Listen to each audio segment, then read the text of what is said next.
Właściciel jest trochę niemiły.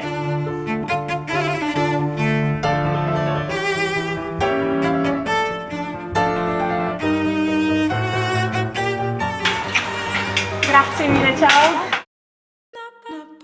Kto z nas nie marzy o wyprawie w duchu idei Grand Tour, pełnej historii, kultury, niezwykłych smaków i spotkań z wielką sztuką? Nazywam się Anna Gańczarek-Grau i klasyczną Alfą Romeo Spider zabieram Was w autorską podróż po boskim torze wyścigowym, jaki stanowią drogi Italii. Odwiedzimy najbardziej elitarne wydarzenia samochodowe na świecie, zajrzymy za kulisy niedostępnych miejsc i poznamy ludzi, którzy tworzą i opisują współczesne Włochy. Andiamo! Program napędza Pirelli.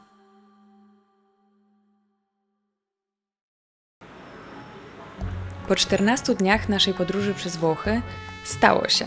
Wylądowaliśmy w stolicy Mortadelli. Nie wygląda to jak nieoczywiste miejsce, ale dla nas jest to ekstra rozwiązanie, ponieważ nie ma co ukrywać, jesteśmy styrani po naszym maratonie. Tęsknimy za czymś słonym i jest za wcześnie na lunch, a poza tym jesteśmy umówieni w fabryce Lamborghini.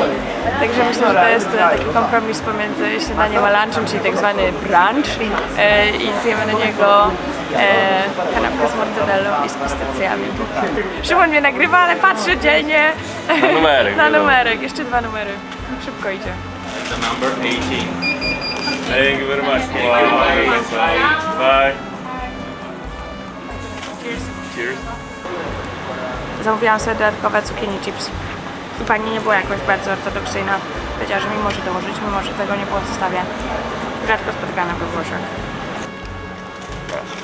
Cała ulica wygląda niesamowicie, bo wszyscy wszędzie tak porozsiewani stoją i jedzą buły.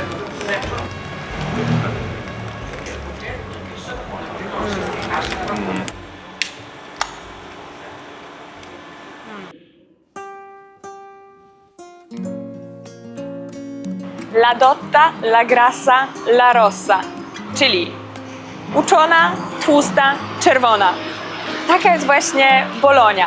Mieszkańcy pod arkadami, lokalność, stolica tortellini, ale też najstarszego uniwersytetu w świecie zachodnim. Chyba nie mogliśmy lepiej trafić po naszym maratonie w tętniącym życiem Mediolanie, w pachnącym spalinami wyścigu w Motarone i eleganckim Villa d'Este. Tutaj zamierzamy smakować życie. W kafetercji zatrzymujemy się na obowiązkową pozycję. Tiramisu z kawą, 2 w 1. Tiramisu czy ciastko z marmoladą położone? Ciastko z marmoladą.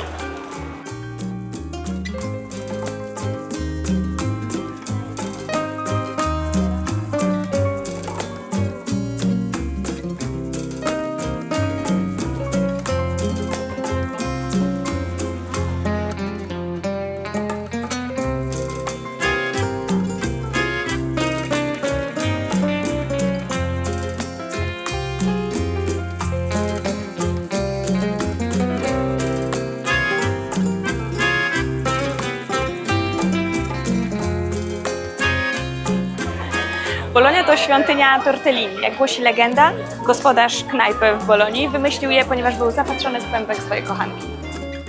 Każdy, kto ceni wysokiej jakości produkty, na bolońskim targu poczuje się jak w gastronomicznym raju.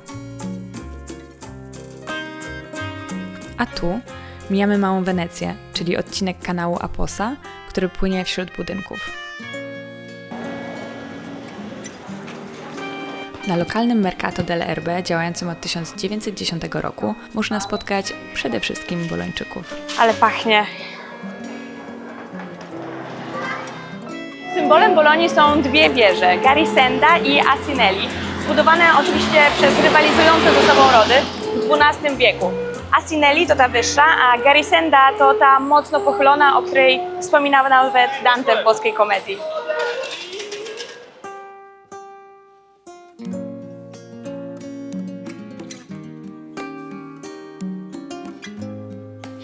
To miał być przewodnik po nieoczywistych miejscach i właśnie trafiliśmy do miejsca, które nie wygląda, ale jest kulinarnym bolońskim niebem.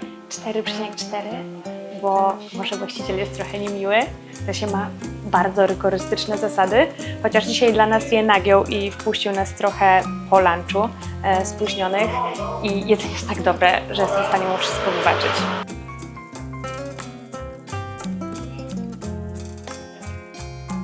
Mortadella.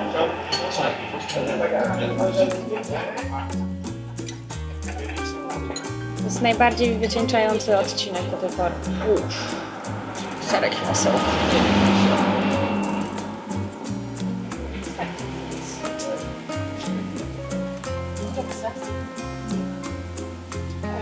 Zaskoczę Cię, Szymon, ale to nie jest mortadella. Wiem, że nie powiedziałeś akcja, ale nie mogę się wstrzymać.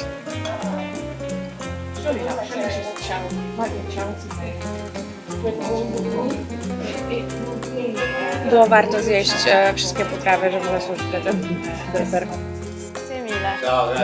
It was great. Grazie mille, ciao. Po lunchu idziemy do starego kina przekształconego w kawiarnię.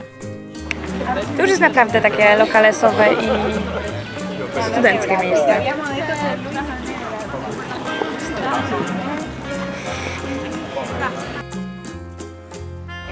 Jedziemy teraz wzdłuż Portico di San Luca. Jest to najdłuższy portyk na świecie. Liczy prawie 4 km długości i składa się z 666 arkad.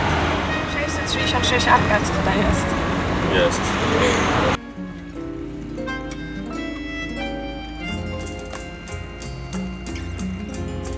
Droga doprowadziła mnie do położonego na wzgórzu sanktuarium Madonna di Santa Luca.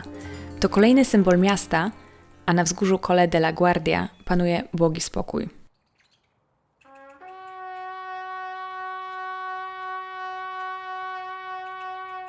Czerwień odnosi się nie tylko do dachów, ale przede wszystkim do politycznej tożsamości miasta i całego regionu Emilia-Romagna. Po II wojnie światowej, szczególnie od lat 50., Bolonia była uważana za twierdzę włoskiej lewicy. Miasto było modelowym symbolem dobrego komunizmu.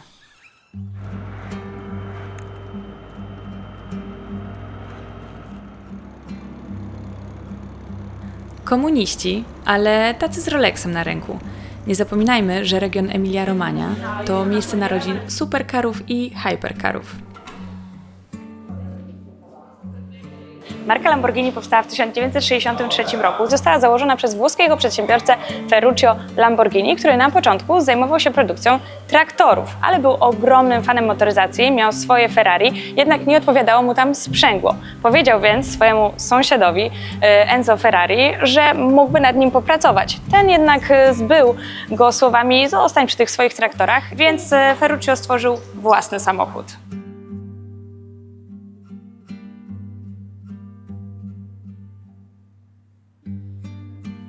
Lamborghini 350 GT, zaprezentowany w 1964 roku, to jest pierwszy model marki, elegancki Grand Tourer z silnikiem V12, który jest symbolem marki do dziś. Jednak to tak naprawdę Lamborghini Miura 1964 roku. Ten samochód zapoczątkował erę super samochodów z silnikiem umieszczonym centralnie.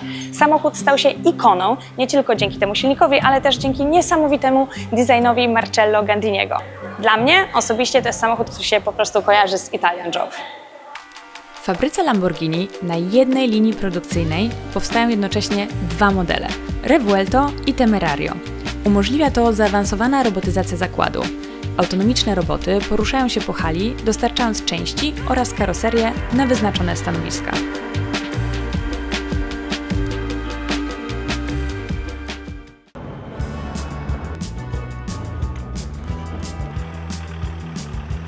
Kolejny punkt na tak zwanej Motor Valley – Maserati.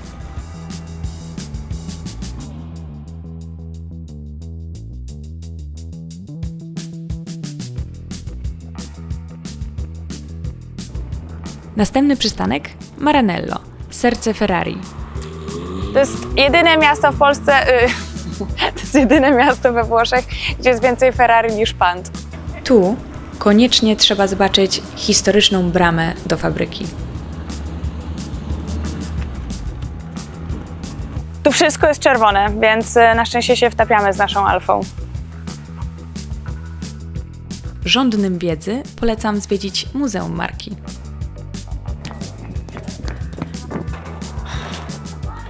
Powiem wam, że to miasto żyje Ferrari. Jesus, jedno Ferrari, drugie Ferrari, panie, ruch jak na Marszałkowskiej.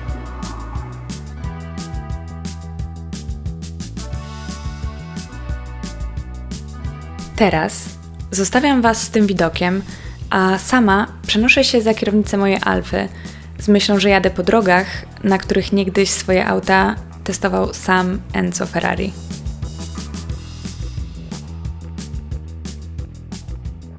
Wróćmy do bardziej przyziemnych spraw. Nasza 14-dniowa już podróż to nie tylko przyjemności.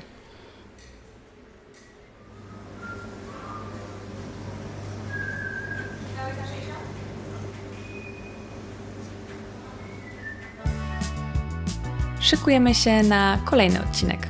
Oglądajcie.